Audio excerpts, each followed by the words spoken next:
जो भक्त भक्ति की कामना करते हैं उन्हें पुण्य नहीं मिलता, उन्हें ज्यादा सुख समृद्धि की कामना भी नहीं होती, वो कष्ट में रह करके ठाकुर जी का नाम भज लेते हैं। श्री नामाचार्य हरिदास ठाकुर, ध्यान से सुनिएगा, स्वामी श्री हरिदास जी महाराज जिन्होंने श्री कुंज बिहारी लाल जी को प्रकट करके हम सबको दर्शन का सौभाग्य प्राप्त किया, ऐसे ही एक श्री गौड़िया वैष्णव परंपरा के एक आचार्य चरण हुए जिनका नाम था नामाचार्य हरिदास ठाकुर। उनको नाम आचार्य कहा जाता, तो ऐसा नाम गाते थे कि उनका नाम सुनकर के जीव परिवर्तित हो जाते थे। और आश्चर्य की बात, जैसे सालबेग अपने पूर्व भाव से मुस्लिम हैं, ऐसे श्री हरिदास ठाकुर भी पहले एक यवन कुल में जन्मे, लेकिन उन पर नाम का ऐसी कृपा हुई, ऐसा प्रभाव हुआ कि नाम का स्मरण करते करते उन्होंने कितनों का आचरण, कितनों का उद्धार कर दिया। तो उनके विषय में एक कथा आती है कि एक मुस्लिम यवन राजा को पता चला कि हमारे कुल बिरादरी का ये बालक है और ये उनकी भाषा में हम लोगों को काफिर कह देते हैं, जब जिसका अर्थ अच्छा नहीं होता। उनकी भाषा में ये एक प्रकार से अशुभ शब्द है, और वो कहीं ना कहीं हरिनाम जपने वालों को, ठाकुर जी को भजने वालों को और गैर उनकी परंपरा का पालन करने वालों को वो इसी शब्द से बुलाते हैं। तो वो राजा जो था, यवन राजा, उसने कहा कि हमारी कुल बिरादरी का ये बालक और ये यवन होते हुए ये हरिनाम गाता है, काफिरों के भगवान का नाम गाता है। अपनी पूरी सेना से कहा कि उसको कैसे भी परिवर्तित करो। खूब लोभ दिए, लेकिन हरिदास ठाकुर ने नाम नहीं छोड़ा। तो फिर राजा ने कहा कि एक काम करो, इनको सूली पर चढ़ा दो। ध्यान से सुनिएगा। तो फिर किसी ने कहा कि सूली पर चढ़ाने पर तो बड़ी आसान मृत्यु हो जाएगी, लटकेगा, मर जाएगा। ऐसे अपने कुल बिरादरी का त्याग करने वाले, काफिर बन जाने वाले को तो बहुत दर्दनाक मृत्यु देनी चाहिए। तो बोले क्या दें? बोले बाजार में घुमा घुमा के, हाथ पैरों में हथकड़ी बेड़ियां बांध के, और लोहे की जो क्या बोलते हैं उसको, जो मारते हैं, क्या बोलते हैं, क्या बोलते हैं,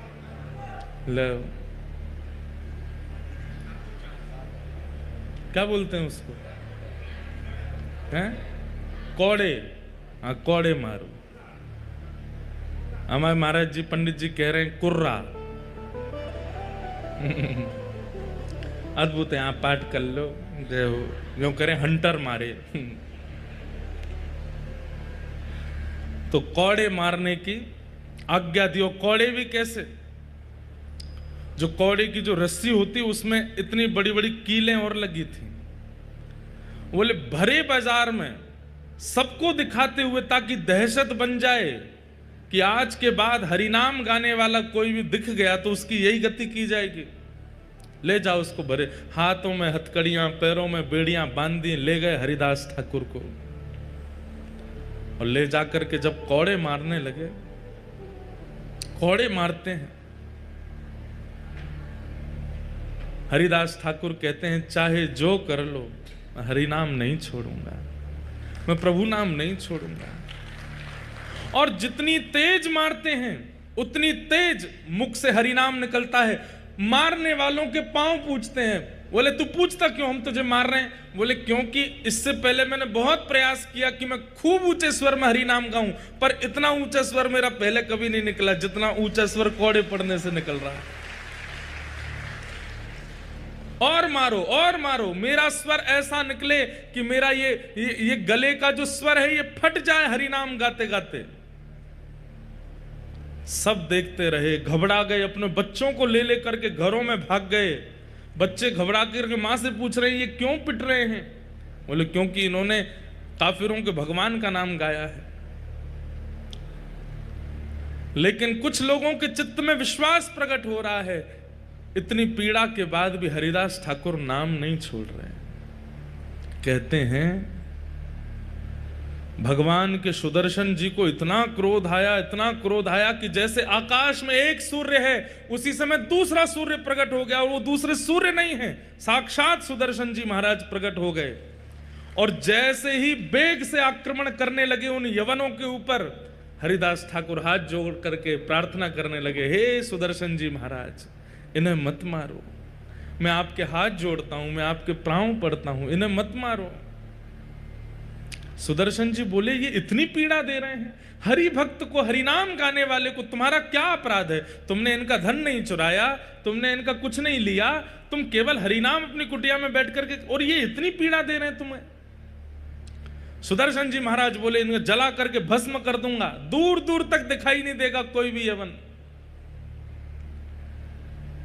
हरिदास ठाकुर कहते हैं, महाराज ये कलयुग है, ये सतयुग नहीं है, ये त्रेता नहीं है, ये द्वापर नहीं है। सतयुग त्रेता द्वापर में, हे सुदर्शन जी महाराज, आपने खूब उद्धार किया है, अब उद्धार नहीं, अब तो स्वीकार करना है सबको। मैंने आज तक जितने भी नाम जप किए हैं, उन सब नामों का प्रभाव, उन सब नामों का फल इन यवनों को दे दो, जैसे मैं यवन कुल का होकर के आज हरि नाम गा रहा हूं। हे सुदर्शन जी महाराज, आप अपनी कृपा दृष्टि से अगर इनको देख लेंगे तो ये भी हरि नाम गाने लगेंगे। अब उद्धार नहीं करना है, अब तो स्वीकार करना है। कहते हैं इसीलिए महाप्रभु जगन्नाथ जी के बगल में सुदर्शन जी महाराज को आप देखेंगे तो यहां चक्र रूप में सुदर्शन जी नहीं है, जगन्नाथ जी के बगल में एक दंड रूप में, केवल एक डंडे के रूप में सुदर्शन जी महाराज खड़े हैं। वो नुकीली धार, वो उनका वेग स्वरूप, वो उनका आक्रामक स्वरूप क्यों नहीं है जगन्नाथपुरी में? ऊपर नील चक्र विराजमान है, लेकिन महाप्रभु जगन्नाथ जी के बगल में आयुध रूप में, जहां आयुध रूप में चक्र रूप होना चाहिए था, वहां पर डंडे के रूप में खड़े हैं, बिल्कुल नुकीले नहीं हैं। क्यों? क्योंकि ये कलयुग है, यहां उद्धार नहीं, यहां स्वीकार करना है। चाहे कितना भी पापी हो, कितना भी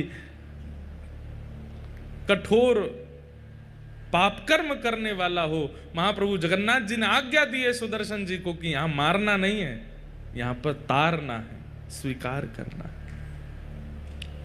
ऐसे नामाचार्य श्री हरिदास ठाकुर कहते हैं कि एक बार उनके, वे भी जगन्नाथपुरी आए थे, श्री चैतन्य महाप्रभु के साथ में यहां विराजमान रहे, खूब ठाकुर जी का, श्री जगन्नाथ महाप्रभु का खूब नाम गाया। उनके ऊपर कलंक लगाने के लिए, अब ये मारपीट से नहीं नाम छोड़ रहे थे, तो फिर दूसरा उपाय अपनाया। क्या उपाय अपनाया? जिस कुटिया में बैठ करके भजन करते थे, वहां पर एक वैश्या भेज दी, और वैश्या से पहले से ही कहकर के भेजा कि तुम जाकर के इन हरिदास ठाकुर के साथ में ऐसा व्यवहार करना, ये जैसे ही तुम्हारा स्पर्श करें जोर जोर से चिल्लाना, हम सब लोग तुरंत वहां आ जाएंगे और इनका दुर्प्रचार कर देंगे पूरे नगर में। तो दुर्प्रचार होने के कारण ये भीड़ जो लगती है इनके पास में, ये भीड़ खत्म होगी और लोग नाम वाप जपना बंद कर देंगे। तो वैश्या वो बोली, ये तो मेरे बाएं हाथ का खेल है। कितनी आयु है इनकी? बोले 25-26 साल के हैं। बोले अभी जाती हूं। वैश्या आई और आकर के जैसे हरिदास ठाकुर को प्रणाम किया, वो प्रणाम करके कहा, इतने युवा हो आप, कैसा आपका यौवन है, कैसा आपका स्वरूप है, और इस स्वरूप में, इस युवा अवस्था में आप ये सब क्या नाम में जप में लग गए हो? छोड़िए ना, मेरे साथ बैठिए, थोड़ी वार्ता कीजिए, थोड़ा आनंद करते हैं। नामाचार्य श्री हरिदास ठाकुर बोले, देवी आप जो चाहती हैं मैं सब पूर्ण करूंगा, आपकी जो मनवांछित इच्छा है, जैसा कहोगे वैसा ही करूंगा, पर मेरा नियम है, मैं रोज 3 लाख नाम जपता हूं, वो हो जाए पूरे, उसके बाद फिर तुम्हारी बात मानूंगा। अच्छा, रोज 3 लाख जपते हो? बोले हाँ। अभी कितने बचे हैं? बोले अभी जैसे पूरा होगा मैं बताऊंगा। अच्छा तुम कहां जाओगे? बैठी रहो यहीं पे। उसको भी बैठा लिया और नाम जप में लग गए, हरे कृष्ण कृष्ण कृष्ण हरे हरे, हरे राम राम राम हरे हरे।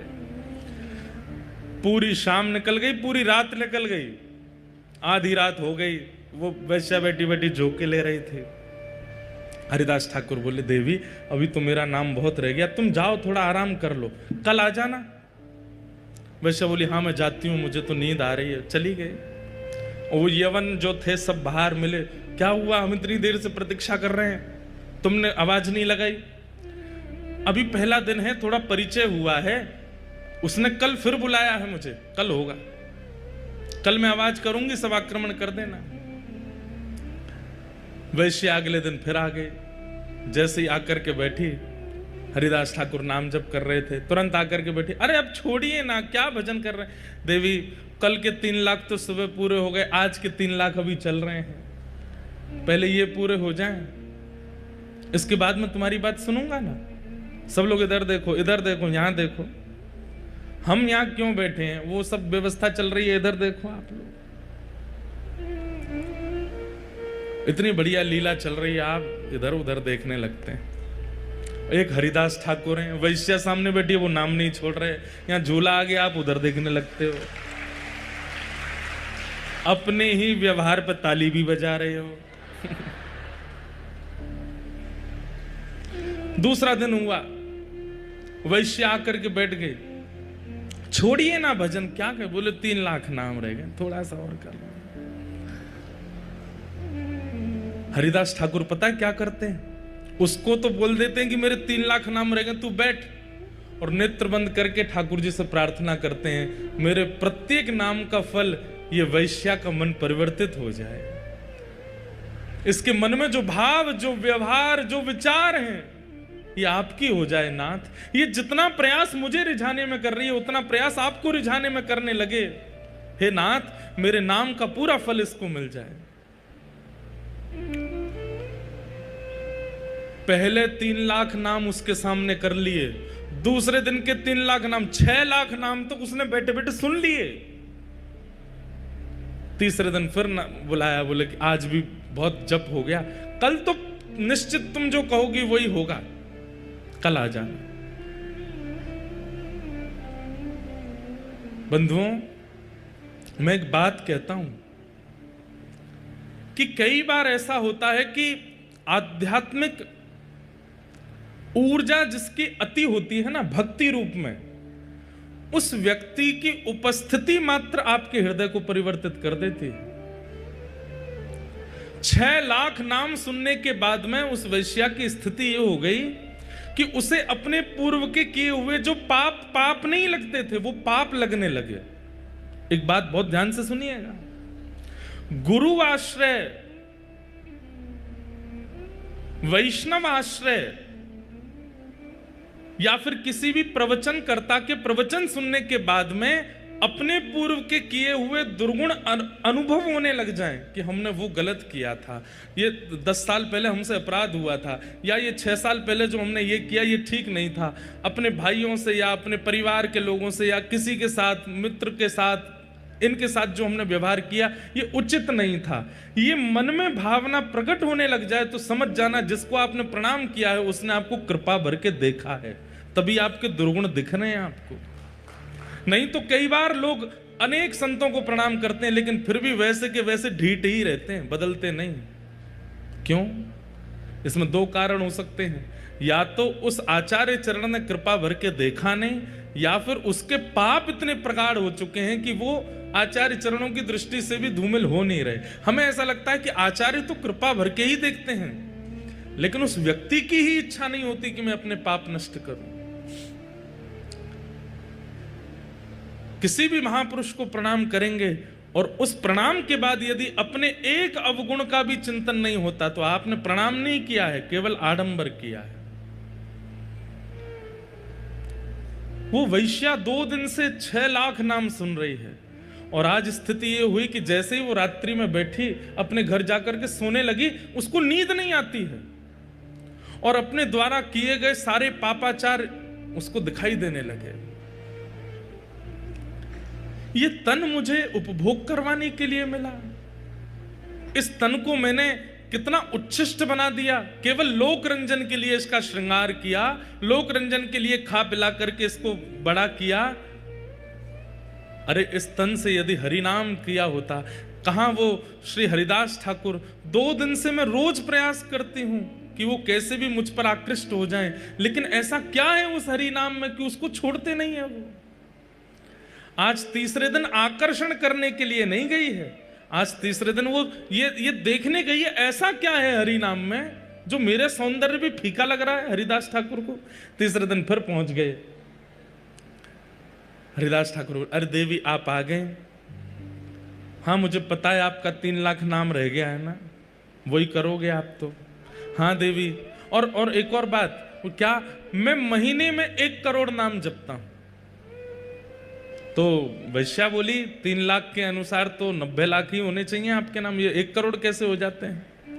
बोले क्योंकि महीने के विश्राम दिनों में 3 लाख में मैं कुछ बढ़ोतरी करता हूं, थोड़े जोड़ जोड़ के करता हूं ताकि महीने के विश्राम तक 1 करोड़ पूरे हो जाएं। जैसे एक व्यापारी व्यक्ति हर महीने के अंत में कितना प्रॉफिट हुआ गिनाई करता है, ऐसे ही हम नाम निष्ठ जो होते हैं ना, महीने के अंत में पूरे महीने का नाम इकट्ठा देखते हैं कितना जपा। 1 करोड़ अगर नहीं होता तो फिर 2-3 दिन अंतिम दिन के जो होते हैं उसमें हमें ज्यादा मेहनत करनी पड़ती है ताकि 1 करोड़ हो जाए। ये सब बातें वो बैठ करके सुन रही है, कह रही है ऐसा क्या है इस नाम में। हरिदास ठाकुर बोले अच्छा बैठो तुम भी करो। और जैसे ही उसने हरि नाम गाना शुरू किया, नेत्रों से अविरल अश्रुधार गिरने लगे, रोम रोम कंपायमान होने लगा, अपने सारे पाप उसको दृष्टिगोचर होने लगे। अब तो उसे ये चिंता होने लगी कि मेरा उद्धार कैसे होगा। मैं इतनी पाप कर्म कर चुकी हूं, कितने महात्माओं को बर्बाद कर चुकी हूं, कितने लोगों के घर उजाड़ चुकी हूं, अपने इस तन को मैंने कितनों को बेच दिया, अब मेरा उद्धार कैसे होगा। चरण पकड़ लिए हरिदास ठाकुर के, बोले मुझ पर कृपा करो। अब मैं आपसे केवल एक ही कामना करती हूं कि नाथ आप कृपा भर के मुझे देखो ताकि मेरा उद्धार हो। हरिदास ठाकुर कहते हैं व्यक्ति को जब अपने पूर्व के किए गए कर्म उनके प्रति आत्मग्लानि प्रकट हो जाती है और उस आत्मग्लानि के कारण अपने जीवन को परिवर्तन करने की इच्छा प्रकट हो जाती है, व्यक्ति का उद्धार तो तभी हो जाता है। समझ में आई बात? हम अपने अवगुणों को खुद से ही छुपाते हैं, गलत क्रियाएं करने के बाद खुद ही भूल जाते हैं,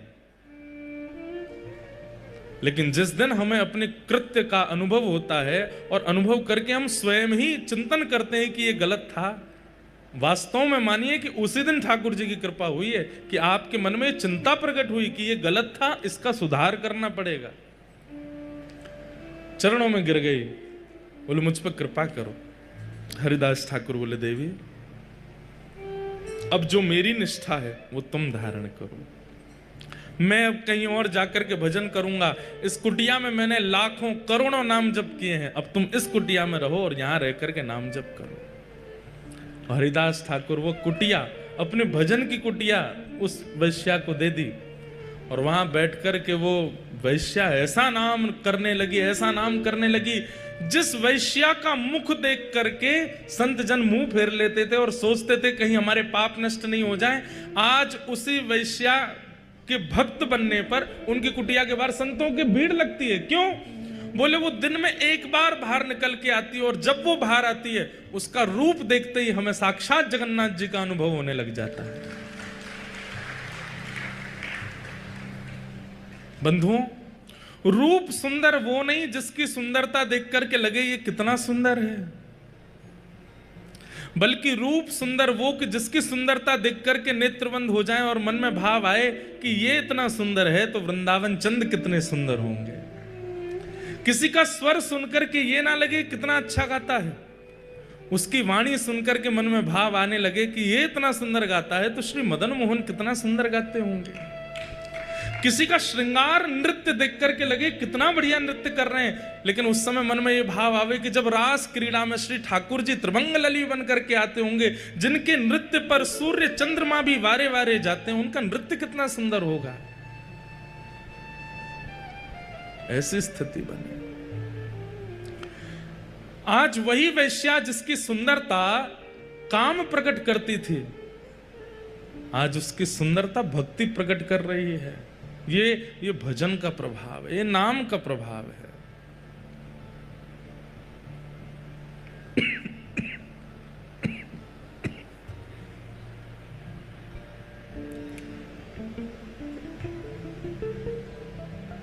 नाम का प्रभाव।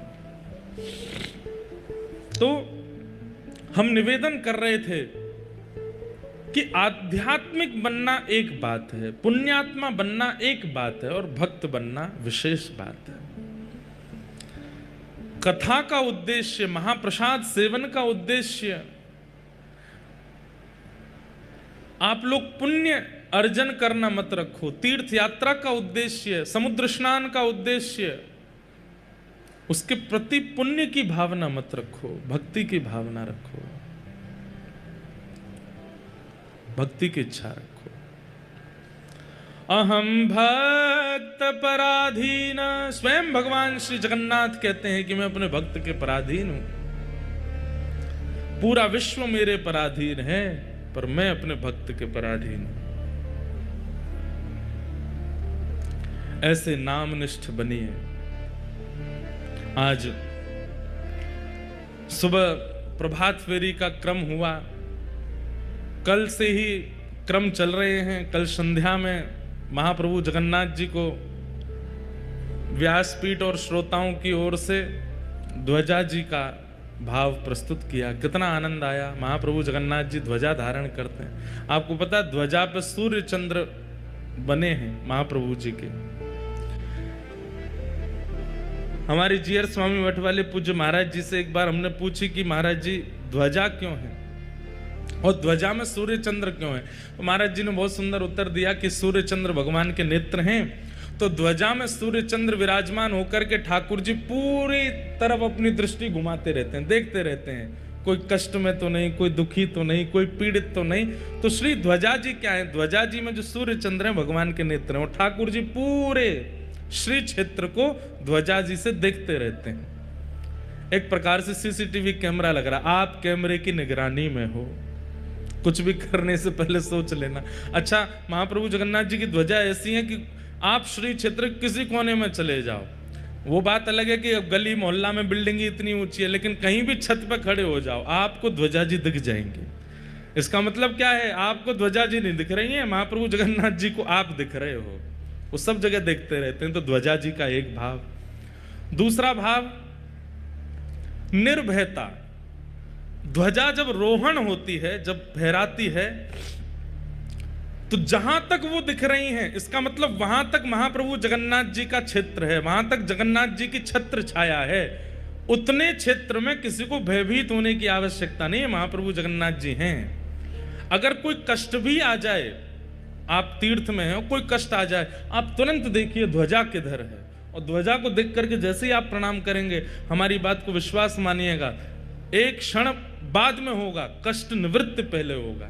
ध्वजा जी की ये महिमा है। वो ठाकुर जी का हस्त कमल है, छत्र छाया है। ठाकुर जी दूर दूर तक अपने ध्वजा के द्वारा अपना हस्त कमल, अपनी छाया बना करके रखते हैं। कल हमें बता रहे थे, बोले पहले तो महाराज जी इतनी बड़ी ध्वजा थी कि जो ध्वजा जी का अंतिम छोर है वो समुद्र का स्पर्श करते थे, इतनी बड़ी ध्वजा जी। लेकिन फिर कालांतर में यहाँ पर तूफान बहुत आते हैं, आंधी तूफान बहुत आते हैं, फिर क्षतिग्रस्त होने का भाव हो जाता है, फिर नील चक्र पर बहुत भार आ जाता है। और उस काल में भीड़ बहुत कम होती थी, ज्यादा लोग होते नहीं थे। ऐसा कहते हैं कि राजा रानी ध्वजा जी स्पर्श करके समुद्र में गोते लगाते थे, इतनी ऊंची, इतनी लंबी ध्वजा। मैंने कहा बढ़िया है, ध्वजा छोटी हो गई। आज के लोग तो ध्वजा ही पकड़ के भीतर समुद्र में जाते। आज तो भीड़ भी इतनी है, तो इसलिए अब फिर ध्वजा जी अब छोटी हैं, अब 14 हाथ की ध्वजा जी। लेकिन हमारे पूज्य जीएस स्वामी मठ वाले महाराज जी ने एक बड़ी विनोद की बात बताई, बड़े आनंद की बात। बोले लाला, सूर्य तो विराजमान है, लेकिन चंद्रमा क्यों विराजमान है? मैंने क्यों विराजमान है? बोले सूर्य तो प्रकाश के प्रतीक हैं, तो ध्वजा में सूर्य का होना मतलब प्रकाश का प्रतीक है, लेकिन चंद्रमा क्यों है? आपने कहा आप बताओ। बोले चंद्रमा इसलिए है क्योंकि श्री चंद्रमा जी जगन्नाथ महाप्रभु के साले साहब हैं। कौन है? और महालक्ष्मी मैया बार बार नाराज हो जाती हैं जगन्नाथ जी से। तो जब जब लक्ष्मी जी क्रोध करती हैं, किसी बात पर नाराज हो जाती हैं, सुनाती हुई जब आती हैं श्री मंदिर में, तो बलभद्र सुभद्रा जी तो कोने हो जाते हैं, बोले आप ही निपटो दोनों। तब ठाकुर जी धीमे धीमे ऐसे ऊपर देखते हैं, तो लक्ष्मी जी कहती हैं मैं यहां सामने खड़ी हूं, आप ऊपर क्यों देख रहे हैं? बोले आप भी देखो ऊपर। तब लक्ष्मी जी ऊपर देखती हैं तो कहती हैं अरे हमारे भैया इन्होंने सिर पे बैठा रखे हैं, हमारे साले साहब इन्होंने सिर पे बैठा, हमारे भाई साहब इन्होंने सिर पे बैठा रखे हैं। तो कहते हैं महाराज जी बता रहे, बोले कि जगन्नाथ जी ने अपने साले साहब सिर पे बैठा रख के पत्नी को ये बताते हैं, देखो तुम हम पर इतना क्रोध कर रही हो, हम देखो तुम्हारे भैया को सिर पे बैठाए हैं। तो लक्ष्मी जी जब ऊपर देखती हैं तो फिर शांत हो जाती हैं, जितना उनका क्रोध होता है वो सब शांत हो। अच्छा कोई बात नहीं, अब की बार कर दिया, आगे से नहीं करना। तो जगन्नाथ जी कहते हैं हाँ आगे से ध्यान रखेंगे। ऊपर से साले साहब मुस्कुरा जाते हुए, जीजा जी आपने हमको इसीलिए बैठाया है कि हमारी बहन का कोप कम हो सके। बोला हाँ इसीलिए बैठाए हो, इस बैठे रहो ऊपर ही। तो इसलिए चंद्रमा विराजमान है कि लक्ष्मी जी को क्रोध आवे तो ठाकुर जी ऊपर देखने लगते हैं और कहते हैं देखो तुम्हारे रिश्तेदार बैठे हमारे सिर पे, है कोई हमारे जैसा प्रेमी जो अपने साले को सिर पे बैठा ले? तो लक्ष्मी जी क्रोध कम कर देती हैं, इसलिए महाप्रभु जी अपने ध्वजा में चंद्रमा धारण करते हैं। ध्वजा धारण कराने के कई भाव हैं। कल बड़े प्रेम से हम आप सब लोगों ने महाप्रभु जगन्नाथ जी को ध्वजा धारण कराई, महाप्रभु जी बड़े प्रसन्न। आज जब सुबह प्रभात फेरी हो रही थी तो जैसे सामने से आपने देखा महाप्रभु, हम उसी मार्ग से आए थे यात्रा में, तो मैं आज कह ही रहा था, चिंता हो रही थी, हम जो बाइक चला रहे उनसे बोले मैं नहीं आज ध्वजा जी लहरा नहीं रहे। लेकिन जब हम लोग यात्रा में कीर्तन करते हुए तब भी ध्वजा जी नहीं लहरा रही थी, लेकिन जैसे ही हम सब लोग सन्मुख पहुंचे महाप्रभु जी के, तुरंत तभी ध्वजा जी लहराने लगी। मानो महाप्रभु जी प्रतीक्षा कर रहे थे कि जिनने ध्वजा अर्पित करी है वे सब जब आ जाएंगे तभी लहराएंगे, और सबको देख के मानो प्रसन्नता व्यक्त कर रहे थे। तो कल ध्वजा जी अर्पित हुई, उसके बाद फिर दर्शन की मारकाट मची, कौन पहले भीतर घुसे। अब हमको जहां से ले जाने के लिए मार्ग बनाया था भीतर, वहीं हमारे सबरे ध्वजा वाले भी आ गए, हम भी यहीं से ही घुसेंगे। पुलिस वाले बोले एक की परमिशन है, ये 1000 कहाँ से घुसेंगे? हमने कि भैया हमें जान दो यहाँ से। तो इतने डीट हो गए कल तो सब, हम भी यहीं से घुसेंगे, आपके संग ही जाएंगे। मैंने आ जाओ भैया। 2-3 बार स्थान परिवर्तित हुए, कभी कहीं से कभी कहीं से, भीतर जाने को मिले नहीं। हमने कि आज महाप्रभु जी दर्शन देंगे नहीं। लेकिन अंदर पहुंचने के बाद पता चला, हम जैसे ही पहुंचे तो ही गेट बंद हो गए भीतर के। महाप्रभु जगन्नाथ जी को आरती का दर्शन कराना था, इसलिए विलंब करा रहे थे। अगर पहले ही भीतर चले जाते तो आरती नहीं मिलती कल। लेकिन इतनी देर बाहर हम लोग जो विलंब करते रहे उसका ये आनंद मिला कि फिर भीतर जाके आरती दर्शन हो गए। महाप्रभु जगन्नाथ जी की संध्या आरती हुई कल। ऐसे महाराज बढ़िया ऐसे नवे धुवे लग रहे थे जगन्नाथ जी, जैसे आज बिल्कुल नहा धो करके बिल्कुल श्रृंगार आदि करके बैठे हों, चकाचक सुख दे रहे थे कल। उसके बाद फिर रात्रि में जीयर स्वामी मठ में महाप्रसाद हुआ। महाप्रसाद का नियम है बंधुओं कि वो झूठा नहीं होता। आप सब लोग व्यवस्थित एक एक पत्तल में बैठ करके पा रहे थे, हमको बहुत अच्छा तो लग रहा था, लेकिन महाप्रसाद का नियम ऐसा, एक ही पत्तल में 4 बैठ जाओ। एक दालमा को महाप्रसाद में मिलावे, दूसरा उठा के पाले, ऐसे पाया जाता है महाप्रसाद। तो और ये सुख यही, बाकी और कहीं भी आप पाएंगे तो वहां आपको बड़ी मर्यादा से ही पाना पड़ेगा। झूठा नहीं उठा सकते, हाथ आपको कहीं भी नहीं लगा सकते, उस स्पर्श का भाव है, सब चीज अपरस में रहनी पड़ती है, प्रसाद एक ही हाथ से पाना पड़ता है सब कुछ। पर यहाँ जगन्नाथपुरी का नियम है, एक तो आसन पे नहीं बैठना है, दूसरा नीचे बैठ करके पाना है, और तीसरा कोई लगा करके सामने दे दे तो बात अच्छी नहीं, तो जो पा रहा है उसके बगल में बैठ के, भले ही वो अपरिचित है, आप पा सकते हैं। हम जब कल घूम रहे थे वहां 1-2 बार मन तो हुआ एक आध अम्मा के सामने बैठ के हम भी पा लें, पर मैंने कही फिर सबके यहाँ पाना पड़ जाएगा, सब यूँ कहेंगे अम्मा से भी पाओ। इसमें से भी पाके जाओ। और फिर पेट तो न ही है, लेकिन फिर जब हम लोग प्रसाद पाने बैठे सब संग में बैठ गए। किसी की दालमा उठा लें, किसी का भात उठा लें, किसी की खाजा उठा लें। ये महाप्रसाद ऐसे ही पाते हैं। महाप्रसाद कभी अशुद्ध नहीं होता, महाप्रसाद कभी झूठा नहीं होता, इसीलिए वो महाप्रसाद है। एकमात्र जगन्नाथपुरी का ऐसा प्रसाद है जो ठाकुर जी के सन्मुख से लेकर के भक्तजनों के पेट तक पवित्र ही रहता है। वो जीभ पर जाने के बाद भी अशुद्ध नहीं होता। नहीं तो हर वस्तु जीभ पर जाती झूठी हो जाती है, लेकिन महाप्रसाद आपके उदर तक जाने तक भी अपवित्र नहीं होता, वो पवित्र ही रहता है। ऐसा केवल जगन्नाथपुरी का महाप्रसाद है और कहीं ऐसा संभव नहीं है। ऐसे महाप्रसाद को कल पाया। आज सुबह मंगल ठाकुर जी के सामने हरिनाम संकीर्तन करते हुए सब लोग आए। जगन्नाथपुरी में तो बिना मेहनत किए पसीना आ जाता है। महाप्रभु जगन्नाथ जी ने ऐसा मौसम यहाँ प्रकट कर रखा है कि कोई व्यक्ति कुछ ना करे, केवल बैठ जाए, चलने लग जाए तो ही उसके सबरे रोमकूप जो है खुल जाते हैं, एक एक रोम से।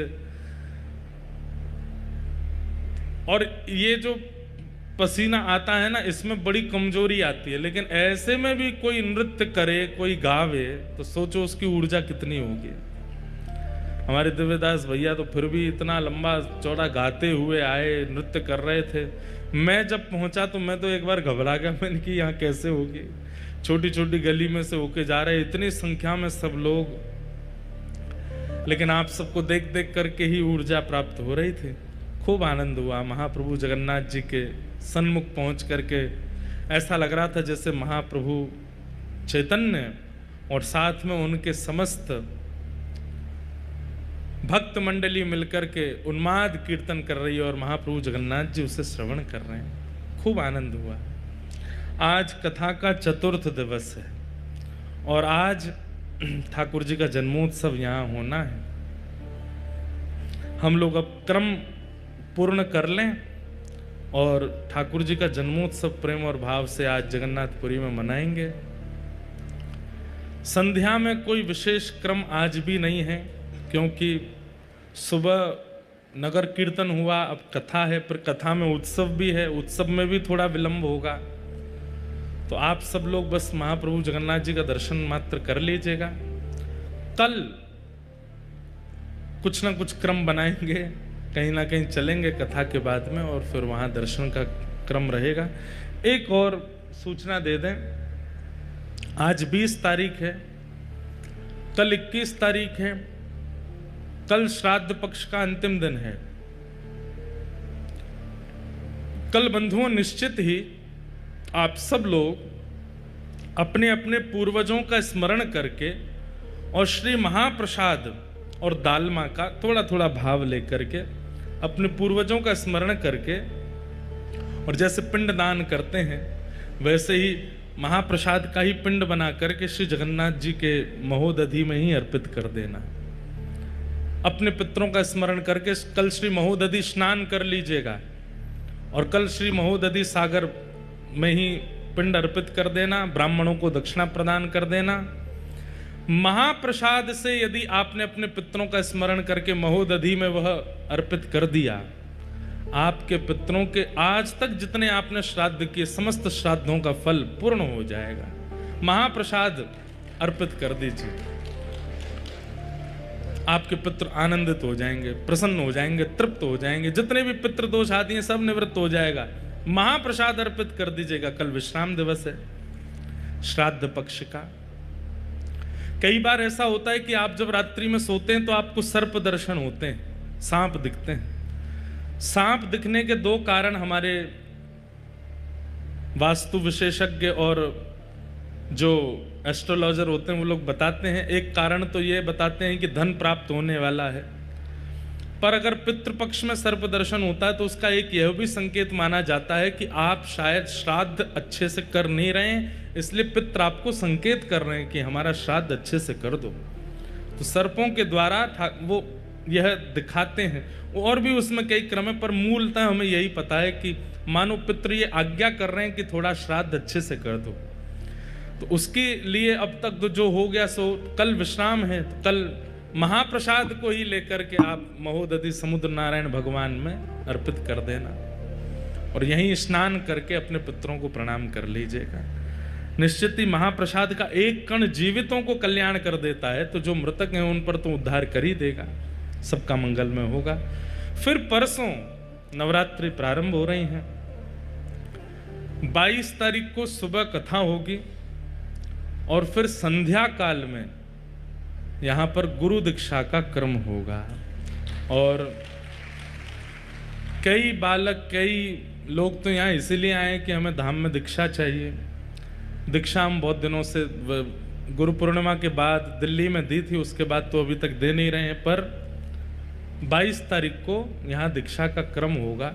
जिनके चित्त में प्रगाढ़ इच्छा हो वही दीक्षा लीजिएगा। संध्या काल में दीक्षा का क्रम रखेंगे और जिनकी दीक्षा हो चुकी है वो लोग तो बैठ सकते हैं यहाँ पर जिनकी दीक्षा नहीं है या अन्य संप्रदाय में है वो संध्या काल में नहीं आइएगा, केवल जिनकी दीक्षा होगी वो आएंगे। कल शाम को जिन जिन को दीक्षा लेनी है वे लोग अपना नामांकन करा लीजिएगा। कैसे होगा वो सब आपको पता चल जाएगा। बस नाम अंकित करा के परसों कथा के बाद एक समय दे देंगे, उस समय यहाँ उपस्थित हो जाएंगे महाप्रभु जगन्नाथ जी के चरणों में, और हमारा तो गुरु स्थान भी है। उस भाव से फिर यहाँ 22 तारीख को दीक्षा का क्रम होगा। जिनकी दीक्षा नहीं हुई है, जिनको भावना है, वो यहाँ दीक्षा लीजिएगा। और दीक्षा में 5 संस्कार होते हैं, तप्त, पुण्ड्र, नाम, मंत्र, और जो 5वां संस्कार होगा वो होता है याग। तो याग में अपने इष्ट को प्रणाम किया जाता है, ठाकुर जी को प्रणाम करके अपने एक दुर्गुण का त्याग किया जाता है।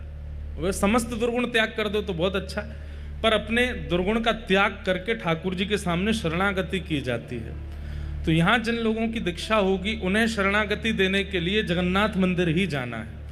दीक्षा लेते ही तुरंत श्री मंदिर जाइए और जाकर के अपने गुरु प्रदत्त नाम को बोल करके महाप्रभु जगन्नाथ जी के सामने याग करना है। कैसे करना है वो हम बता देंगे। तो 22 तारीख को दीक्षा का क्रम होगा।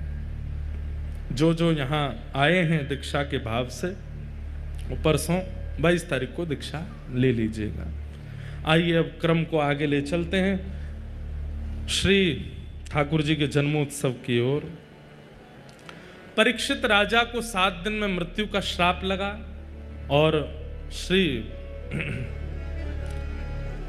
सुखदेव जी महाराज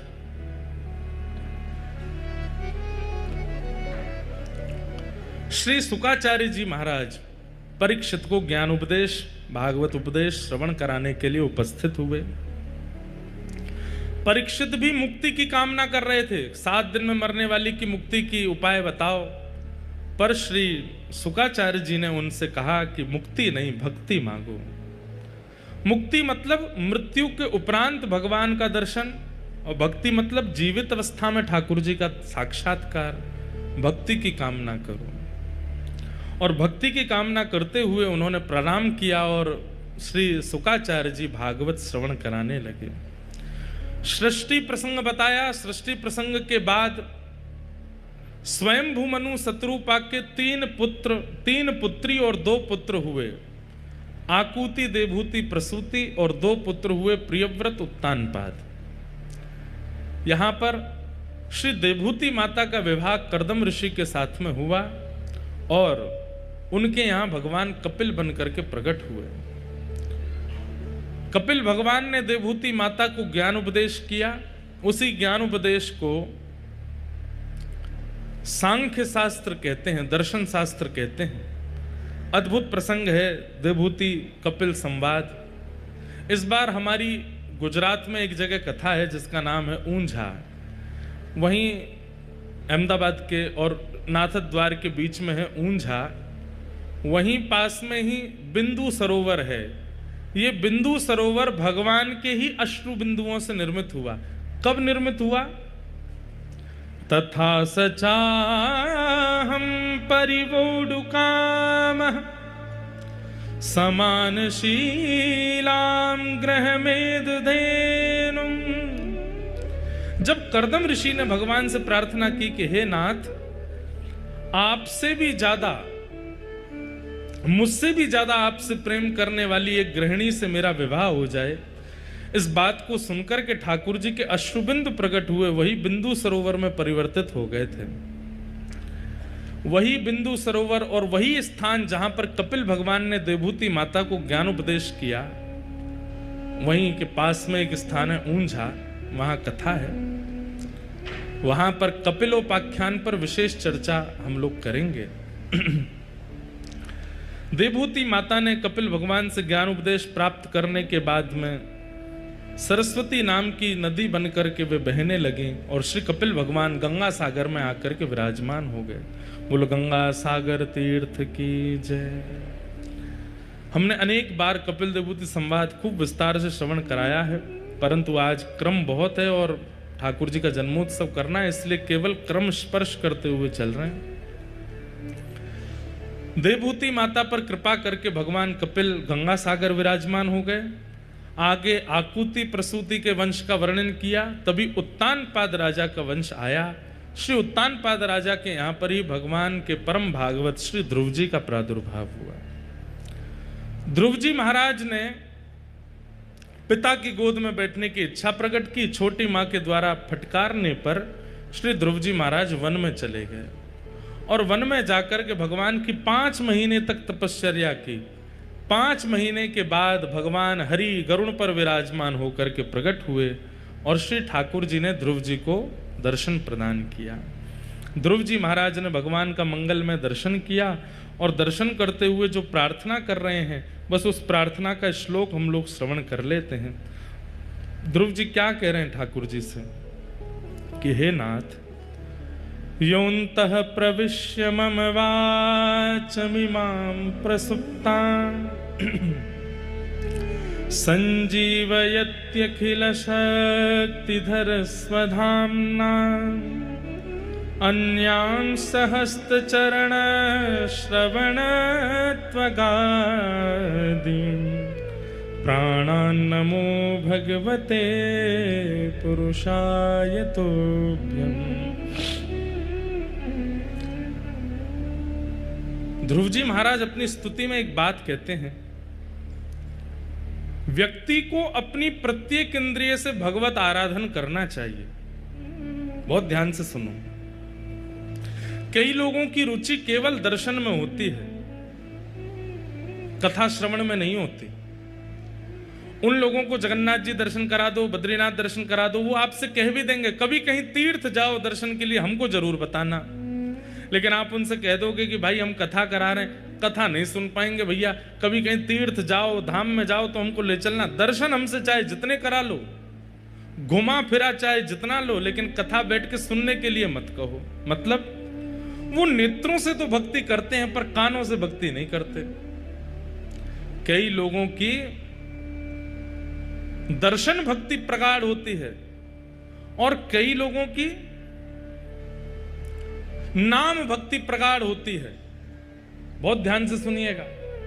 नाम भक्ति कैसे? कीर्तन में खूब गवा लो, कीर्तन में खूब नचवा लो, कीर्तन में खूब उन्माद संकीर्तन करा लो, लेकिन कथा सुनने की मत कहो, प्रसाद पाने की मत कहो। क्यों? प्रसाद में स्वाद नहीं आता, महाप्रसाद बढ़िया नहीं लगता, हम तो होटल पर जाके पाएंगे। मतलब एक भक्ति भाव में तो निपुण है पर दूसरे भक्ति भाव में कहीं ना कहीं लेश होता है। ऐसे भक्त को यह मानना चाहिए कि वो ठाकुर जी के द्वारा स्वीकारित नहीं है। अरे जो प्रस्तुत कर दिया जाए हर चीज में अव्वल रहे। मतलब कथा सुनवा लो, सुनने में भी निपुण है, तीर्थ यात्रा करवा लो, तीर्थ यात्रा में भी निपुण है, परिक्रमा करवा लो, परिक्रमा में भी निपुण है, ठाकुर जी का श्रृंगार करवा लो, श्रृंगार में भी निपुण है, ठाकुर जी का नाम गुणगान करवा लो, वो उसमें भी निपुण है। भगवान की किसी भी भक्ति में अपने आप को कम ना समझे, हर स्थिति में प्रगाढ़ रहे। ध्रुव जी महाराज कहते हैं ये भक्त का धर्म होता है। भक्ति के जितने प्रकार हैं वो सब प्रकार उसको आने चाहिए। एक प्रकार में भी वो निपुण ना रहे, अनिपुण ना रहे। अब आप लोग विचार करो, किस भक्ति भाव में आप निपुण नहीं हो, और उसी पे प्रयास करो कि अब यही करना है, इसी में ही मुझे प्रवीण होना है। जैसे अपने प्रियतम को रिझाने के लिए प्रियतमा प्रियतम को प्रिय लगने वाली हर भावना को धारण कर लेती है, ऐसे ही भक्तों को ठाकुर जी को प्राप्त होने वाले हर साधन को स्वीकार करना चाहिए। नाम आश्रित भी रहे, कथा आश्रित भी रहे, दर्शनाश्रित भी रहे, महाप्रसाद आश्रित भी रहे, परिक्रमा आश्रित भी रहे, तीर्थ यात्रा आश्रित भी रहे, हर क्रिया को करने में निपुण है। किसी में भी कहते हैं ना कि कई लोग संसार में ऑलराउंडर होते हैं, उनसे खाना बनवा लो, उनसे गाना गवा लो, उनसे गाड़ी चलवा लो, उनसे कपड़े पहनवा लो, उनसे ये काम करवा लो। ऐसे ही ऑलराउंडर भक्ति में हो, कुछ करवा लो, सब में निपुण है। ठाकुर जी के संबंध की कोई भी क्रिया करने में अनिपुणता नहीं है। आज ही विचार कीजिए, ऐसी कौन सी भक्ति क्रिया है जिस क्रिया को आप अच्छे से नहीं कर पाते हैं, और उस क्रिया में आज से ही ध्यान लगाना शुरू कीजिए कि ये मुझे अच्छे से करना है। सब लोग इधर देखो, इधर देखो, हम क्या कह रहे हैं वो सुनो, ये तो चलता रहेगा। अपनी एक निष्ठा, भैया आप ये भीतर वाले जो गार्ड साहब इनसे कहो हल्ला नहीं करें, जो वार्ता करनी है बाहर जाके करें, सबको बैठने दें, जहां जगह मिल जाए बैठन दो अब तो सबन को। बस आप लोग ध्यान रखना कि श्री जगन्नाथ महाप्रभु चितचोर हैं, लेकिन कई बार कथाओं में अपने गणों को चैन चोर बना के भेज देते हैं, तो बस उसका ध्यान रखिएगा कि कहीं किसी के आभूषण आदि नहीं चुर जाएं। बाकी तो प्रेम से आप सब लोग जहां जगह मिले बैठ के कथा सुनो। आज नंदोत्सव है इसलिए बीच में ये व्यवस्था है, कल रविवार है, कल और भी लोग होंगे तो कल इसको और व्यवस्थित कर देंगे ताकि सबको बैठ के सुनने को मिले। हम क्या कह रहे हैं, अपनी प्रत्येक भगवत परायण स्थिति को प्रगाढ़ कीजिए। कई लोग हैं वो स्वरूप बहुत अच्छा बनाते हैं, तिलक बहुत अच्छा लगाते हैं, तिलक अच्छा लगाएंगे, ये बढ़िया, शिखा बढ़िया सजा के रखेंगे, केश आदि बढ़िया बना करके रखेंगे, कपड़े वपड़े बिल्कुल ऐसे पहन के, महाराज देखते ही लगता है कि शंकराचार्य जी के बाद यही हैं। इनको देख करके, उनकी चाल आदि देख करके यूं लगता आहा कितना भक्त आ रहा है। यहाँ पर रुद्राक्ष पहन करके घूमेंगे, पैरों में भी बढ़िया कुछ पहन लेते हैं, बहुत बढ़िया श्रृंगार करके घूमते हैं। अब आप श्रृंगार में तो निपुण हो, आप देखने में तो लग रहे हो कि ठाकुर जी के भक्तों पर, भीतर बिल्कुल भक्ति नहीं है। आपको कार्य करना चाहिए। भैया ठाकुर जी के हम हैं, ये केवल संसार को नहीं दिखाओ, ठाकुर जी को भी दिखाओ कि तुम उनके हो। आजकल प्रभाव बांटने में हम लोग इतने निपुण रहते हैं, सबको दिखना चाहिए कि मैं भक्त हूं। सबको तो दिख गया, जगन्नाथ जी कह रहे हैं मोह तो पता ही नहीं चली कि तू मेरा भक्त है। कभी तेने भजन नहीं कियो, कभी तेने मेरे दर्शन नहीं किए, कभी तेने महाप्रसाद नहीं पायो, और ये पूरी दुनिया ऐसे ही गा रही है कि तू मेरा भक्त है। महाप्रभु जगन्नाथ जी भी कहते, अच्छा किसकी चर्चा हो रही है बाहर? बोले फलाने की चर्चा हो रही। अच्छा वो भक्त है मेरा? दाऊदा तक हम्बे लाला चर्चा तो यही है। अरे भैया बाहर ते भक्त दिख रहा है, भीतर ते तो कभी मुख स्मरण कियो ने।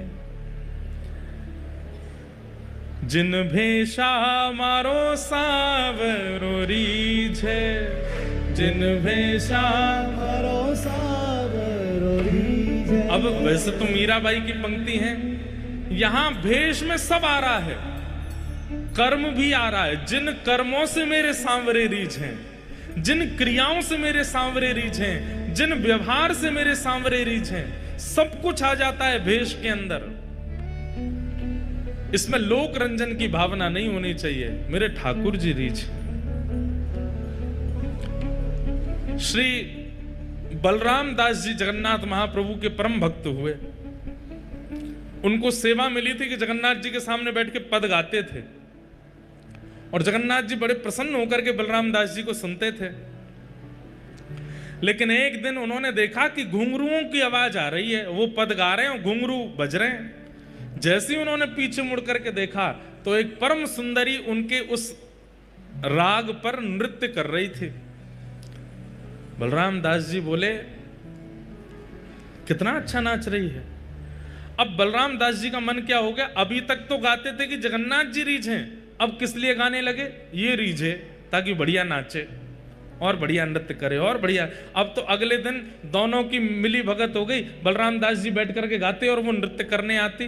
तीसरे दिन तो दोनों में चर्चा शुरू हो गई। बलराम दास जी कहते, कल तुम पीले वस्त्र पहन के आना, कल मैं चंदन का भाव गाऊंगा और तुम उस पर नृत्य करना, परसों तुम ये पहन के आना। अब जगन्नाथ जी तो किनारे हो गए। बलराम दास जी का मुख्य उद्देश्य क्या हो गया, मंदिर का आश्रय लेते हैं, जगन्नाथ जी की सन्निधि लेते हैं, पर गाते किसके लिए, कन्या के लिए। जगन्नाथ जी बोले, अच्छा आज तक तो हमको रिझाते थे, अब इनको रिझाने के लिए गा रहे हो। बंधुओं, ये बात मुझ पे भी लागू होती है और अपनी वाणी की सेवा करने वाले हर उस व्यक्ति पर लागू होती है जिसकी वाणी सुन करके हजारों असंख्य लोग भगवत शरणागति लेते हैं। आपकी वाणी का प्रयोग किसी जन के रंजन के लिए नहीं होना चाहिए, ये मुझसे रीझें, वो मुझसे रीझें, वो मुझसे रीझें, नहीं। मैं ऐसी बात कहूं कि मेरी बात सुन के इन सबके चित्त से जगन्नाथ जी रीझें, इन सबके चित्त का भाव ऐसा बने। नहीं तो जो बलराम दास जी के साथ हुआ वो मेरे साथ भी होगा। अब मेरे मन में भाव आ जाए, एक व्यक्ति विशेष के लिए मैं कथा कहने लग जाऊं कि ये रीझना चाहिए, ये रीझेगा तो ये भी कथा कराएगा, ये कथा कराएगा तो इतनी दक्षिणा देगा, उसी समय कथा का भाव नष्ट हो जाएगा, एक व्यक्ति भी परिवर्तित नहीं हो पाएगा।